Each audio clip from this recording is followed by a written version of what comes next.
It's Tuesday morning. காலையில் walk போயிட்டு வந்துட்டு பாலும் ஃப்ரெஷ்ஷாக கீரையும் வந்தது, வாங்கிட்டு வந்தாச்சு. நான் பிரேக்ஃபாஸ்ட்டுக்கு இன்றைக்கி கருப்பு கவுனி அரிசி கஞ்சி தான் ரெடி பண்ணேன்.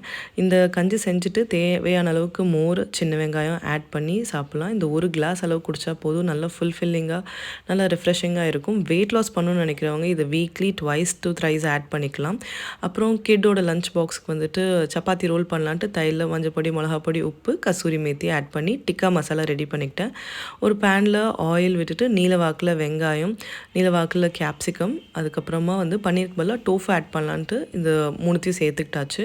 இது நல்லா ஒரு மிக்ஸ் பண்ணிவிட்டு சால்ட் அண்ட் பெப்பர் கொஞ்சம் ஆட் பண்ணிக்கிட்டேன். அப்புறம் செஞ்சு வச்சுருந்த இந்த டிக்கா மசாலாவும் இதில் வந்துட்டு ஆட் பண்ணிட்டோன்னா இது நல்ல ஒரு டேஸ்டியான ஒரு மிக்ஸ் கிடைக்கும். இது வந்து டிக்கா மசாலா ஆட் பண்ணிவிட்டு ஒரு 2 நிமிஷம் போல் ஸ்லோ ஃப்ளேமில் வதக்குனா போதும். எல்லாத்தோடையும் கோட் ஆகிட்டு நல்லா குக் ஆகிட்டு எல்லாமே சூப்பராக டேஸ்ட்டாக வரும். இதை சப்பாத்திக்குள்ளே ஃபிக்ஸ் பண்ணி கொடுத்தாச்சு.